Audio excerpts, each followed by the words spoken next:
Hey, good morning, everyone, and thank you for joining us. I'm Julie D. Simone. I'm the Program Officer at the Mayor's Wellness Campaign for the New Jersey Healthcare Quality Institute.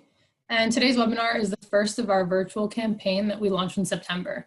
Our Mayor's Wellness Campaign virtual activities are designed to continue to provide strategies and tools for leaders to improve the health and wellness of their communities as we navigate this new normal of virtual learning and social distancing.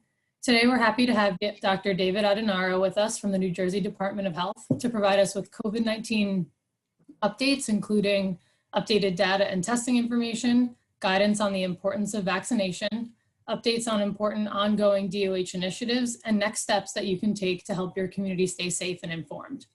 Just a few housekeeping items. All participants will be muted throughout the webinar, but please type any questions that you have into the chat throughout the webinar, and we'll get to as many as we can at the end. And this webinar is being recorded and will be available on our website. Slide. The Quality Institute is a multi-stakeholder membership organization, and we convene healthcare leaders throughout the state around the common goal of improving safety, quality, and affordability of healthcare for everyone. And the Mayor's Wellness Campaign is our community health initiative in partnership with the New Jersey State League of Municipalities. And the Mayor's Wellness Campaign provides mayors and their teams with evidence-based tools and strategies to champion healthy and active living and to improve the health and wellness of their communities. And over the past 14 years, the Mayor's Wellness Campaign has grown to include over 400 municipalities, with more joining each year. The Mayor's Wellness Campaign provides mayors with support and guidance to organize a local Mayor's Wellness Campaign committee and identify pressing local health needs. And like many of you, we've spent the last 8 months rethinking our program to make sure that we're responding to the changing needs of our Mayor's Wellness Campaign communities. Early on, we released tools such as the Call to Community Action to help guide towns on how they can leverage their residents to respond to the crisis. And we also held statewide focus groups, one in each county, so that we could hear from mayors and public health officers and other community leaders on how their towns was responding to the pandemic and how they are modifying their Mayor's Wellness Campaign to meet the new needs of their communities. One of the most important ways that we can continue to fight the current pandemic is to stay informed so that we can make the best decisions possible for our residents. And that's why we're so happy to have Dr. Adenaro here today with us to provide information about ways that we can respond to the ongoing crisis. A lifelong New Jersey resident, Dr. Adenaro was a physician for 17 years at St. Joseph's University Medical Center in Paterson, where he held a variety of positions, including Chief of Emergency Medicine, Patient Safety Officer, Chief Medical Information Officer, and Vice President Chief Medical Officer. Dr. Adenaro joined the New Jersey Department of Health as Deputy Commissioner for Public Health Services in June of 2020. In that role, he oversees the divisions of epidemiology, environmental and occupational health, family health services, HIV, STD, and TB services, medicinal marijuana, public health infrastructure, laboratories and emergency preparedness, and the Office of Local Health and Women's Health. So just a few things that you're responsible for there. And so now I'm going to turn it over to Dr. Adenaro. Thank you again for being here. Hi, and good morning. First of all, I just wanted to thank the Quality Institute and the League of Municipalities for organizing this event and inviting me to come speak to you and hopefully answer some great questions in the end. And I just want to, thank you for this entire concept. The 400 participating communities around the Mayor's Wellness Campaign and your, goals to have healthier communities, I think is incredibly important. And no less important of a mission during this pandemic. And I really can't, I think, emphasize enough how much the Department of Health relies on the mayors as lead elected officials in their communities, really to join us and support their communities in advocating and creating opportunities for better health. As leaders of your communities, you're in a unique position really to promote healthy lifestyles, exercise, quitting smoking, dietary things, and also obviously during this pandemic, the importance of COVID precautions such as social distancing, masking, and hand hygiene. So I just want to say that on the part of the as a representative of the Department of Health, just wanted to say how excited we are to be able to work with on this initiative and your group throughout. If you don't mind going to the next slide. This is a sobering slide. It's only been 7 months since the first case of COVID was reported in New Jersey. During that time period, we've changed from having only people who were symptomatic or having symptoms of disease in the hospitals being able to be tested to, more ubiquitous availability of testing. Where almost 30,000 New Jerseyans are being tested on a daily basis, which has led to over 4 million PCR tests. These are lab molecular tests being done for COVID, and revealing that almost a little over 216,000 New Jerseyans had contracted this disease or been positive for it. And unfortunately, we all know what the cost to our neighbors and neighborhoods have been, with over 16,000 New Jerseyans either being confirmed of dying from COVID or being a suspected or probable death related to COVID disease. And as we move to the next slide, I think it's would be a massive understatement to say that this has not been the largest test for government and for our communities that we may have experienced, amongst many other things that we know our communities are struggling with every day and continue to struggle with every day. Really what I want to talk about over the next few slides is really what the continuum of care or what we're doing to try to confront this disease and to try to contain it.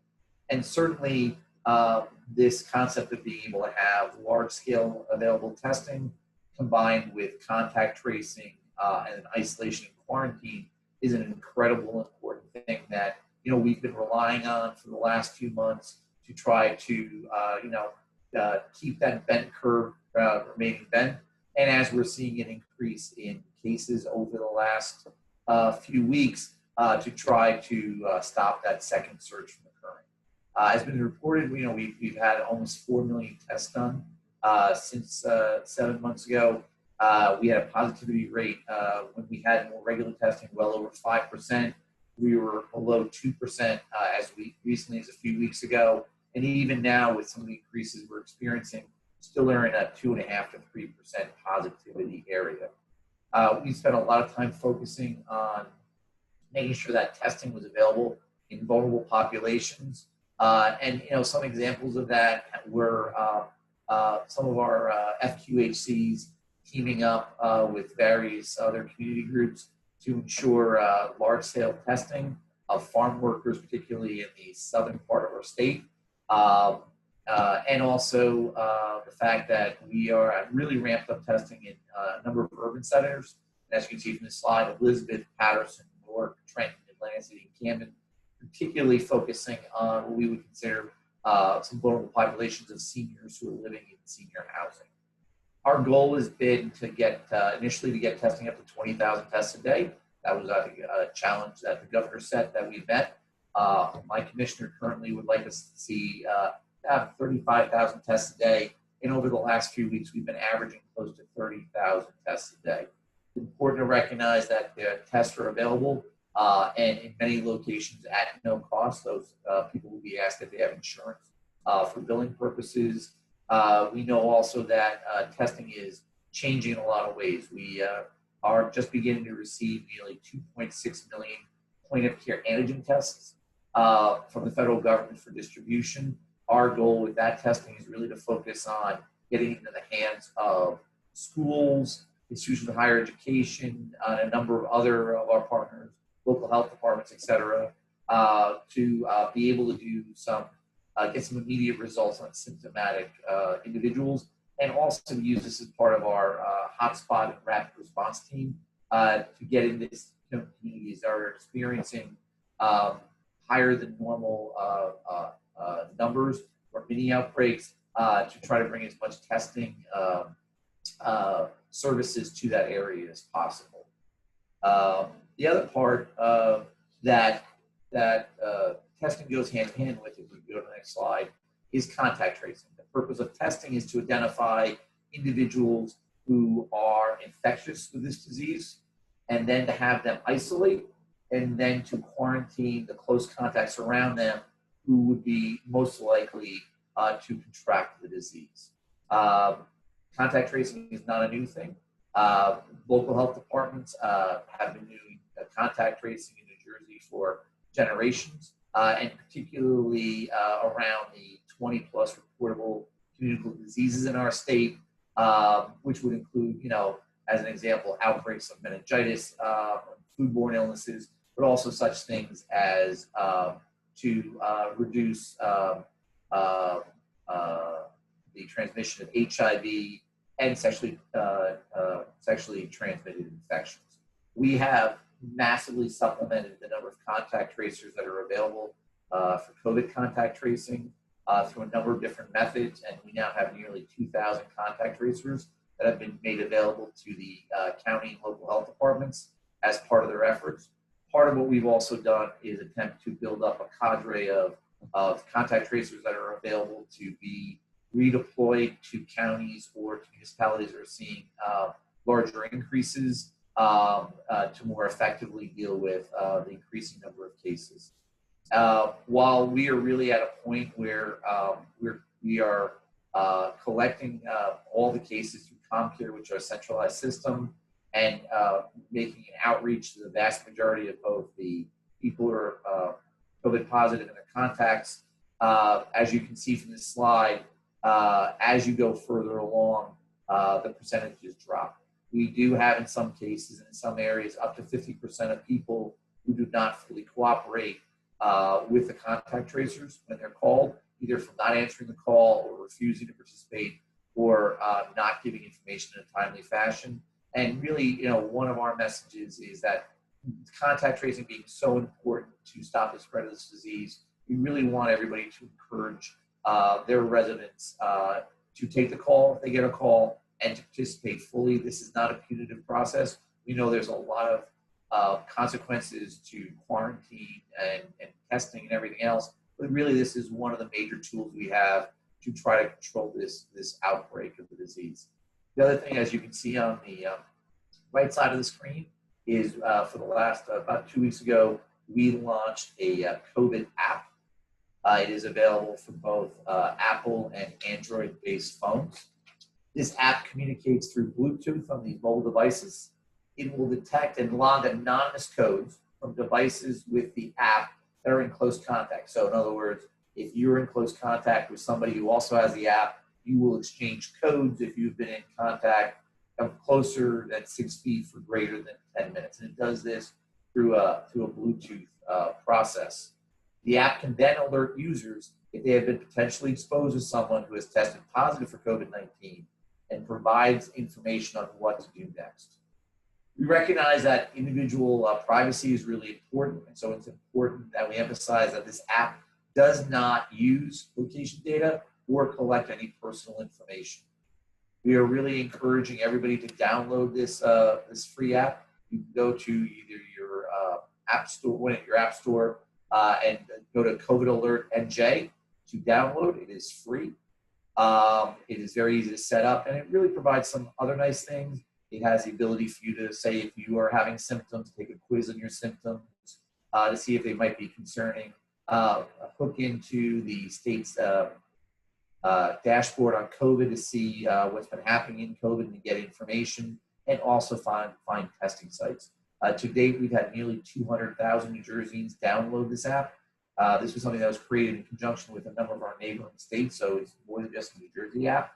And I would like, as an ask, if everybody could both download it on their own phones and encourage the people that they run into to download this also. The more people we have on it, the more effective that it's going to be. And we're very happy that nearly 200,000 New Jerseyans have already downloaded this app. If you don't mind going to the next slide. It would be an understatement to say that the residents and the staff of long-term care facilities were affected by this disease. We know that a very large portion of particularly deaths related to COVID were related to residents of long-term care facilities This was an incredibly vulnerable population, both in age and in comorbidities. But also there was a large number of staff that contracted this disease, and also in terms of reported staff deaths. Out of the roughly 800 plus long-term care facilities, I think nursing homes, assisted living, and a number of other similar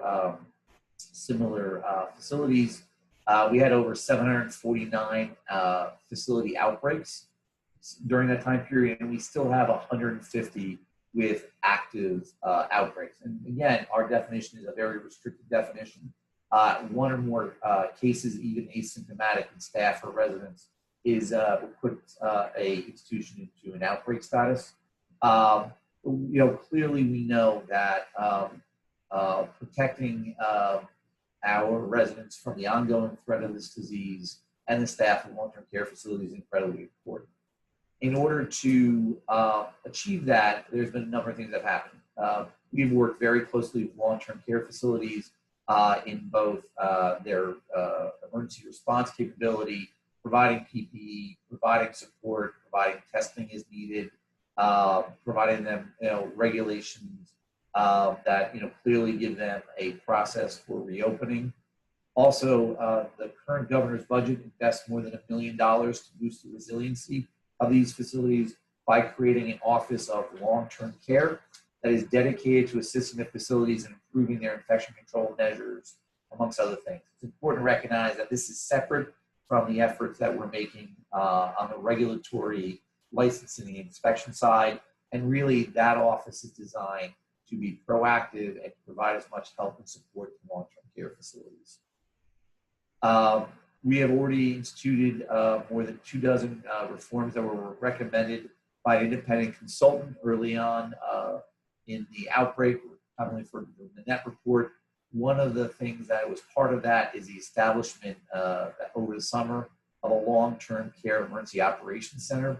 This is not a 911 system for long-term care facilities, but rather a way for the Department of Health to focus on and integrate our response to the concerns of long-term care and any type of emergencies in a long-term care facility, whether they're related to COVID or related to other things, environmental, weather, et cetera, really to focus our response in a more concentrated way and to make sure that we are coordinating with the Office of Emergency Management and the other county municipal emergency management organizations in supporting long-term care. Part of what we will be doing related to that, and that was approved in the budget, is hiring a dedicated coordinator from the Long-Term Care Emergency Operations Center. It's also important to understand that most long-term care facilities are still testing a large number of their residents on a weekly basis, and all are currently required to do some form of testing for their staff members, whether they're symptomatic or asymptomatic. And the state has been providing a lot of technical assistance, access to tests, and also money to help them in this effort.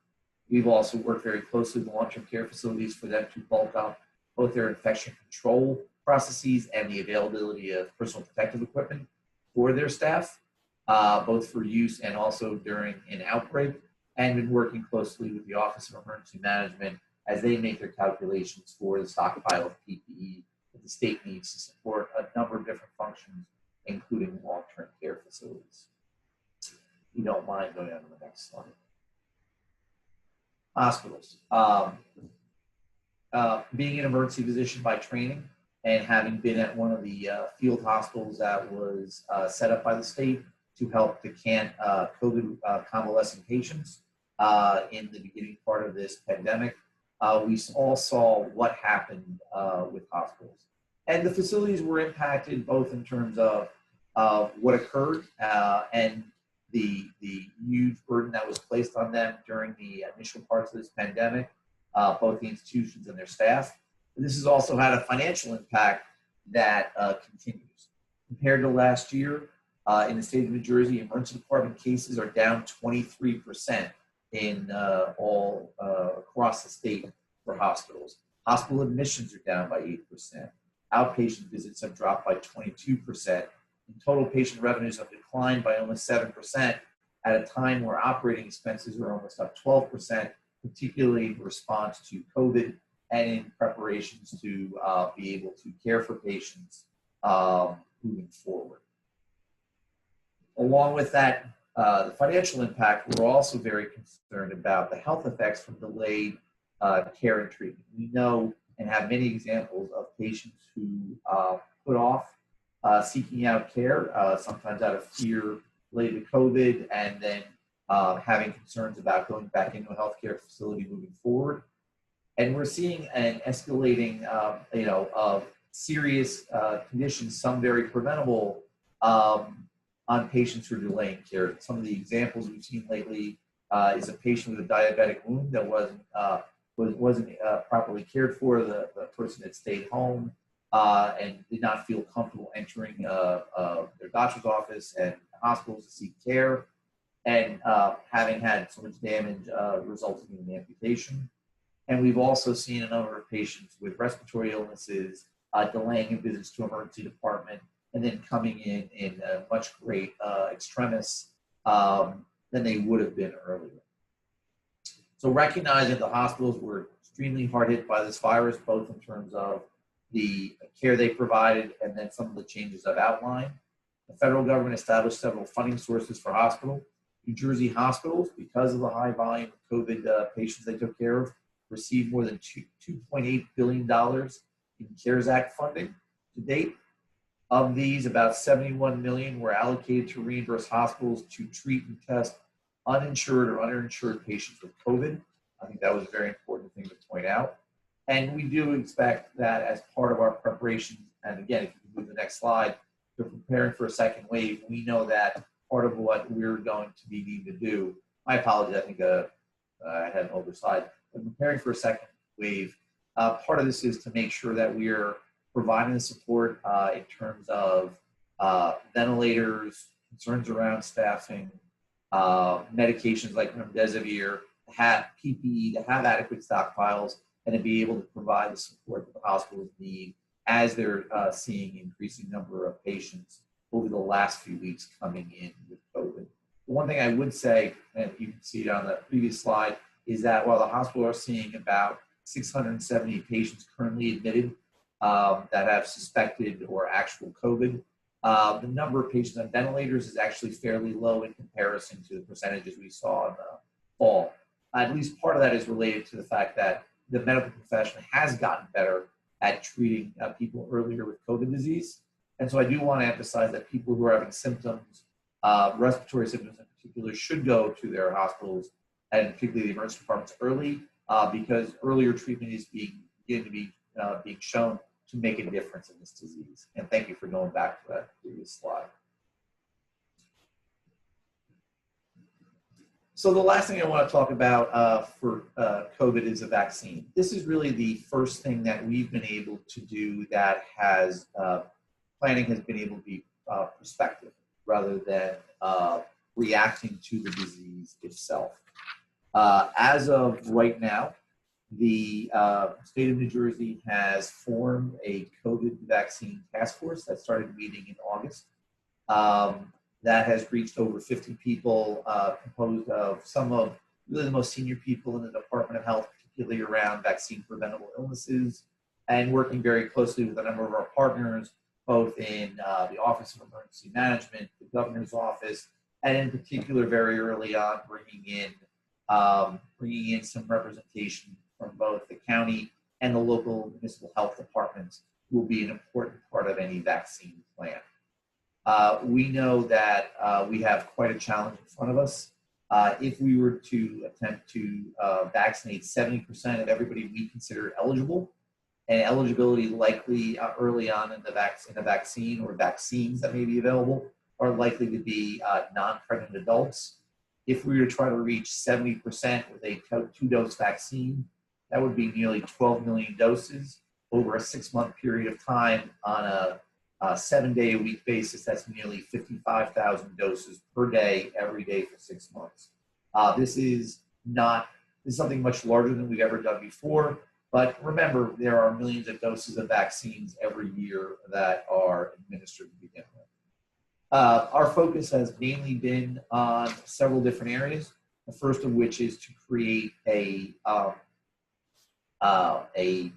distribution plan that is actually due tomorrow to the CDC. It is a draft. We recognize this is a dynamic document and covers many of the elements of how we expect to interact with the federal government that will be supplying the vaccine and many of the soft supplies and the people who will be delivering that vaccine.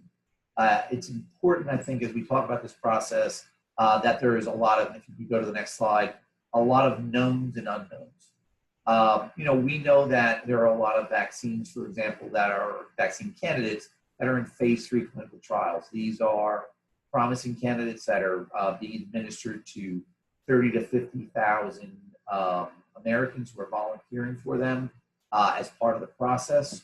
We know also that we're going to have initially a very limited supply, so the importance of prioritization and allocation in the very beginning and working through some of the guidelines the federal government has provided and some of the strategic decisions that we have other groups to provide to get the vaccine out to let's say the 1A and 1B individuals, particularly healthcare providers, and in 1B, those who are living in congregate housing, people over 65, people with comorbid disease, requires a lot of planning. So we've been moving through on that. And then on the other end is what we don't know. When we submit our draft plan tomorrow, it is based on not knowing when we're going to receive the vaccine, which vaccine we'll be receiving, and what the characteristics of that vaccine may be. As you may have heard, some of these vaccines will require up to ultra cold storage of up to negative 70 degrees Celsius, negative 112 degrees Fahrenheit, and really have must be delivered within 6 hours after they've been thawed and diluted for administration. And obviously, we don't know how much we're going to be receiving or what that cadence of the vaccine coming in looks like.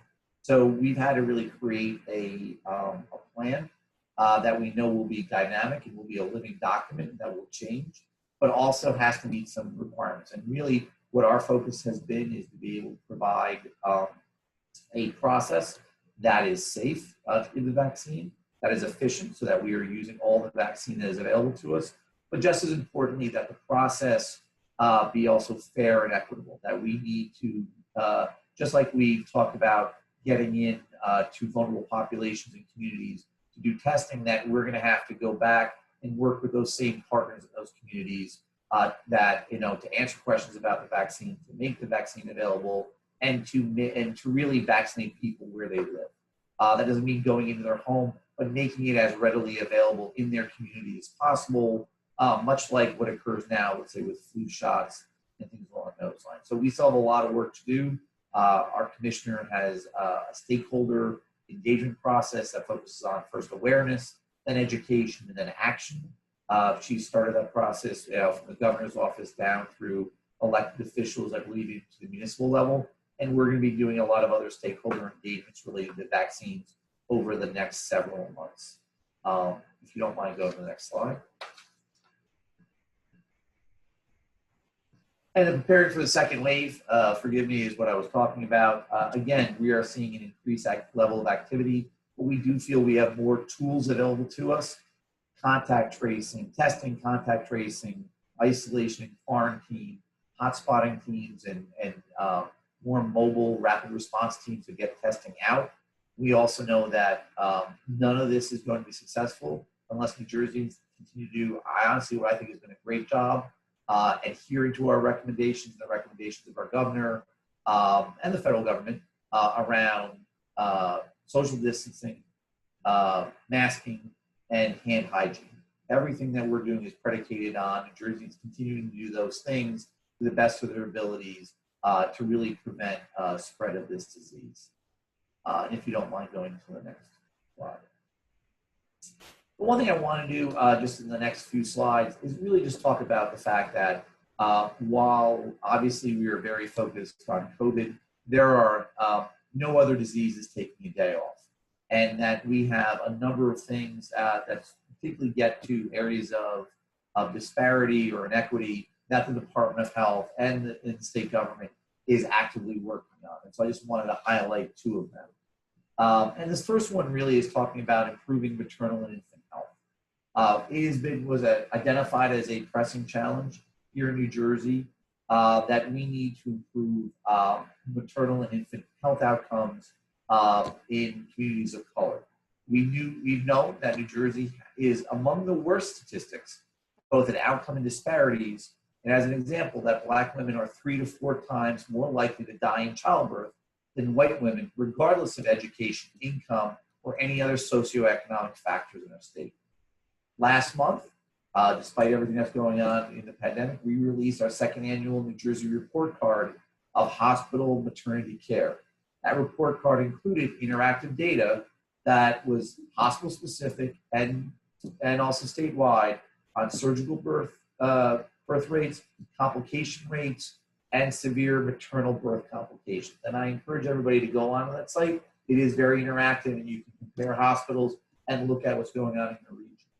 In August, along with the First Lady, Tammy Murphy, and the department held its first meeting of its new broader maternal mortality review committee, the MMRC, that is comprised of 24 members representing both diverse disciplines and, quite frankly, diverse communities in the health field. This MMRC is an expert panel that performs comprehensive reviews of deaths among women to determine circumstances surrounding the death, the contributing factors, and recommending for prevention. Part of the committee's work is supported by a $450,000 grant for the Centers of Disease Control and Prevention. And additionally, we were awarded a $2.1 million a year grant for the next 5 years from the Health Resources and Services Administration to advance health equity and address disparities in maternal outcomes, which will also help to fund the MMRC. Part of what we've done and is related on the slide is the DOH has trained more than 30 community health workers and over 80 doulas who provide support and connection to resources that can greatly improve women's health and likelihood that she will have an optimal birth and healthy baby. And again, I think this is just one of the many, many things that I really want to congratulate the Department of Health and all of their community advocates and the people that we work in the community who have continued to do this work under greatly increased difficult circumstances during the pandemic. And if you don't mind going to the last one. The other one I'd like to highlight is on the focus, and obviously we share this, not just in the Department of Health, but also in the Department of Human Services, which also works very hard on this, on eradicating the overdose epidemic. Last year, we lost almost 3,000 individuals to overdoses in the state. We know that the preliminary numbers during the pandemic in the first half of 2020 does not show that that number is decreasing. And if anything, it may be increasing during the pandemic. We know that the pandemic has brought about a constellation of triggers that can relate to increased use in overdoses, grief, job loss, economic instability, housing instability, trauma, social isolation, and a number of other things. However, we also know that this is an area that we're going to continue to work hard at. And in August, New Jersey was awarded a little over $7 million in federal funds to connect residents to recovery resources, expand some of the efforts to improve the health and care of those who use drugs, and to examine the root causes of a number of these overdoses, and to look for more productive ways or more successful ways to prevent these overdoses. The department is also in the second year of a grant from the CDC that is an Overdose Data to Action Award that runs for a 3-year cycle that we're very excited that will help us provide the ability to really marry up the data we're collecting along with more action. The other thing that's important to point out is that we need help across the spectrum, particularly related to prescription drugs.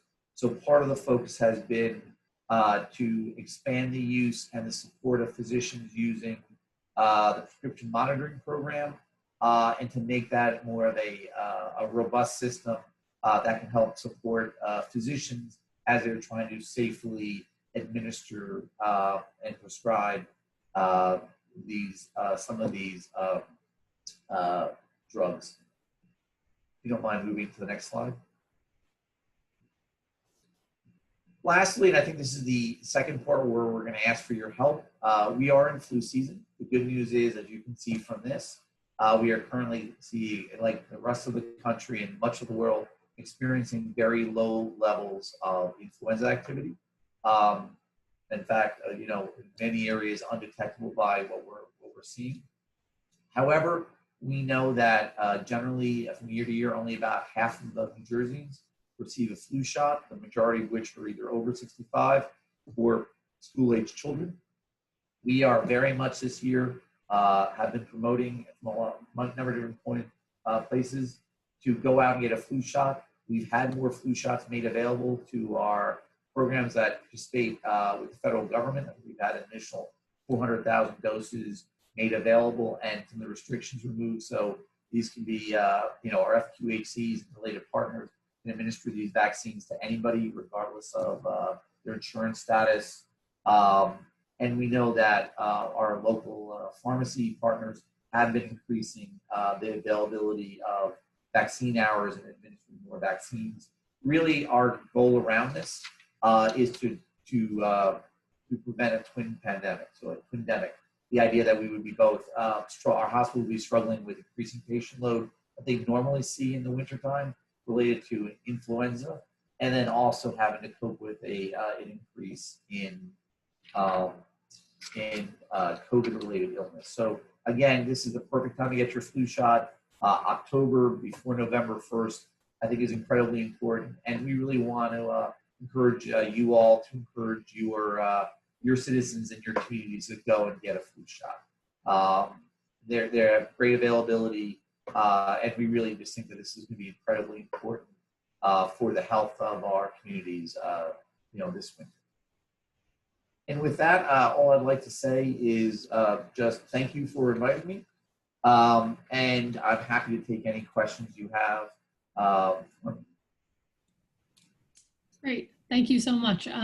Just a reminder to everybody listening in, you can type your questions into the chat and we'll try to get to as many as we can. I do have a couple here for you as well. Lots of great information. It sounds like some good action items for towns to be able to take. Question is, do we have any understanding or ideas about why we're seeing the recent uptick in New Jersey for COVID cases? So we don't. I think this disease is still new enough, and this coronavirus, that you can. It's tempting to make some assumptions that it might be related to cold weather or things along those lines. I think we're seeing two different things definitively in New Jersey. The first one is a general increase in the disease, really across all communities that we're going to see. But we are also seeing flare-ups in certain communities, some of which have been identified around large gatherings. Some of it's been identified around communities that have colleges and universities. And so, I think for the one, which is these areas of flare-up, this is where we're attempting to focus on hotspotting teams, additional testing resources, and contact tracing. For the communities as a whole, I think it's just a reminder of the importance of social distancing, masking, and hand hygiene. But I don't think we have a definitive kind of answer about what's been happening, not just in New Jersey, but our region over the last couple of weeks. Great, thanks. Next question is, will the vaccine plan submitted to CMS be made public? Or to the CDC, I think, right? So we're not, first of all, because it's in draft form, we don't know what the CDC is going to do. We're having some active discussions on how to make some of the plan available. Clearly, we're going to be wanting to provide information about what our plans are, but we're still having active discussions in what format that's going to be. Okay. And you talked about, the rollout for vaccine administration when we do have one. What roles do you see municipalities and local health officers playing in that process? All right. So first and foremost, for elected officials and municipalities, the ability to advocate for getting vaccinated and to provide, help us be the ones to provide that awareness, education, and talk about action is going to be incredibly important. The second part, which is the local health departments, from the very beginning, at whatever point we're going to be giving vaccines, the local health departments, some of the links agencies that are on a county basis, they're going to be providing vaccine into their communities literally from the very beginning. We haven't made some of the decisions about who's going to give the first dose will be based upon some of those prioritization things, but we know that the local health departments are already doing flu clinics and a number of other vaccine things. They've been preparing for years. They were active in H1N1, and they're going to play a major role. And in that, I think I mentioned we've had a vaccine task force. Literally by week 2, we've had representation from both local municipal health departments and county health departments on that task force and in the individual working groups, really from day one, because we know that they're going to be our major partner. Really, our goal is in all of this, the Department of Health, we're going to have a state coordinated plan for the vaccine that's going to be delivered locally. And that's going to be delivered by local health departments, hospitals, FQHCs, urgent care centers, I'm sure, doctors' offices, retail pharmacies. The state of New Jersey is not going to be administering the vast majority of this vaccine. And so, those partnerships are incredibly important. And if I sound animated, part of it is because we've gotten such a great response from local health departments in our discussions with them and in our planning phases to date. Great, thank you. And this is our last question, so if anybody else has any, you can type them in now. But can you speak a little bit about the racial disparities that we've seen regarding the pandemic and how the state has addressed some of those issues? Yes. I think number one, that obviously I think we've published a lot of data that shows very clearly what those disparities are, and those disparities are not just in being infected with the disease, but also in hospitalization and unfortunately in deaths also, and that is somewhat of an independent factor, not necessarily related to the ages of the individuals, particularly around death. So, as I mentioned from the very beginning, when we started talking about testing, doing testing in vulnerable communities, that was, I think, a very important acknowledgement that, again, we need to get out to where people live and make that testing available. And when we start talking about a vaccine, that we need to be able to vaccinate people where they live, that we need to rely on all of those community groups and all those contacts we have around vulnerable populations and in communities of color to be successful in this. I think the other part of it is that when we're talking about the distribution of the vaccine, and it's important to know that we're talking about, how to get this vaccine out to a large number of people based upon some criteria, but we expect this to be a process where as vaccine becomes available, we'll have more and more of it available. The importance is not just in what the prioritization allocation plan is, it's also important in the logistics plan. It's important that those who are in these communities, so, particularly if you're talking about urban communities, a lot of that vaccination now is done by FQHCs, physicians' offices, particularly pharmacies, particularly independent pharmacies. Those are going to be our partners when we need to make sure we're getting vaccines into those communities also. So, I do think that we've recognized that disparity, and I think it's incredibly important that fairness and equity has to be part of not just the prioritization part if you're talking about a vaccine or anything else, but it also has to be part of the you have to build it in logistics to be successful at it. And again, I think some of the examples right now are, as we're building these hotspotting teams, when we go into a community and provide more testing, more contact tracing, we're not doing that to pick on a community. We're doing that to try to help prevent, worsening disease in that community. But I think it's an incredibly important question, and I think it's something we're always open to a conversation about. One of the now 10 different working groups that we're working with is devoted to specifically talking about special and vulnerable populations. So that has to be, it's both integrated to all the other teams, but it's also a team that's having active discussions around that. And it's being led by some of the people who also were doing the testing of farm workers and, some of the testing we were doing with people experiencing homelessness and a number of other things, and learning from that process as we're working on the vaccine. Great, thank you. We have a couple more questions coming in. What do you anticipate the timeline for the increase in capacity for businesses that are currently limited at 25%? I don't think I have a good answer to that. I mean, obviously, we provide a lot of information to the governor's office and a lot of the other teams that they have working on reopening. I know it does, the governor's very thoughtful about this, and I think has followed data and the numbers. There's been a lot of things that have changed over the last 2 to 4 weeks in terms of reopening. I would say the cadence has been things change, we see what happens, and then they make other decisions. And I know that they discuss every day what are the other things that they can do to get, to have fewer restrictions and where we're able to do that. But I wouldn't be able to comment on anything specific. Yeah, understood. Okay, next question. Do you envision any future restrictions on elective procedures in hospitals?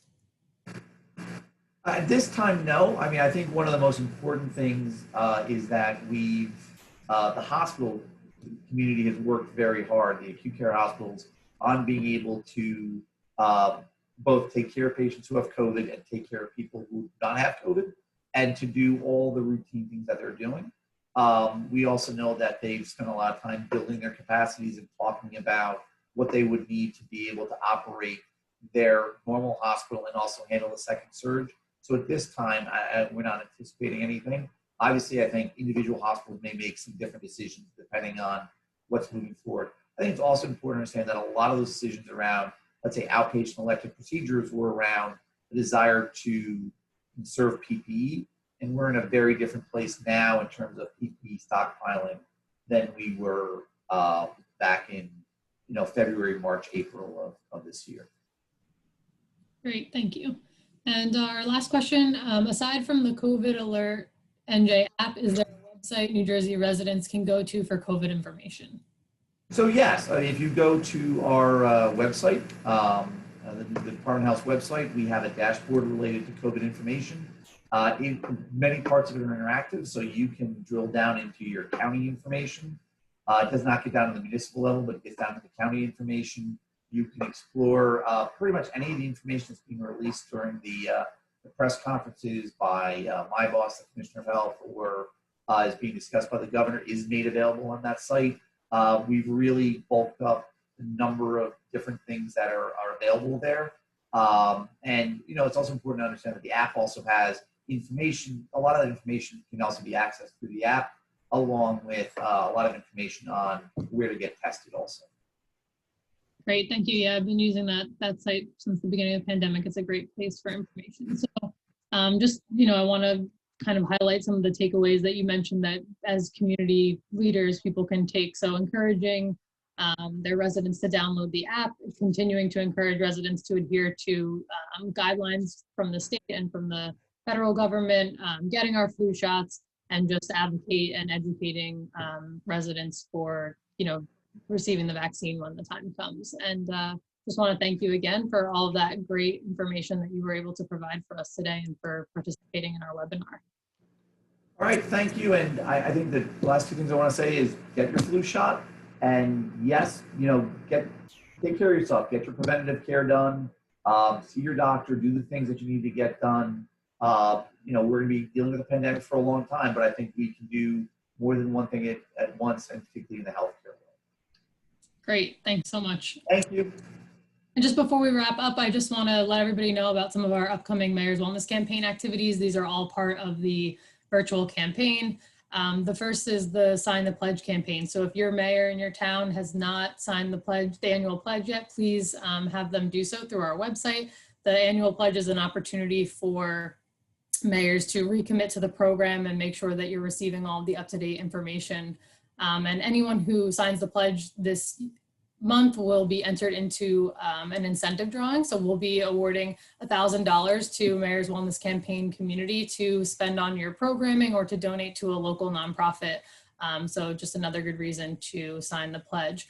We'll also be launching on Monday our Mayor's Wellness Campaign Health Champion nomination application, where mayors can nominate somebody from their community who they feel is a real champion of health, so that we're able to recognize all of the great work that you guys are doing. So that application will come out on Monday, and then it'll be due on November 12th.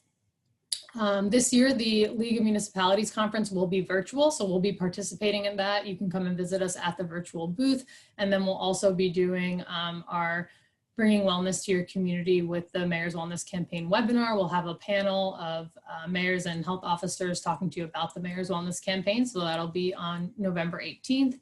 And then we'll also be launching the Healthy Town application as we do each year. It's an opportunity for towns to be recognized for all the work that they're doing in their communities to champion healthy lifestyles. And so this year that application will be adjusted to recognize the challenges that COVID has brought for Mayor's Wellness Campaign communities.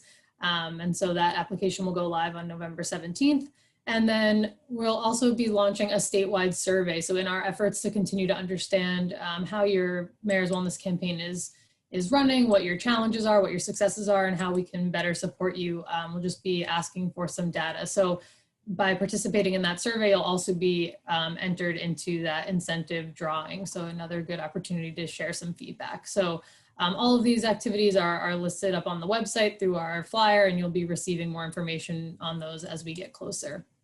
And then finally, I just want to thank all of our sponsors who have sponsored the virtual campaign for this year. We would not be able to do all of this work without their partnership and support. And that's all we have for you guys today. So all of our information is up here.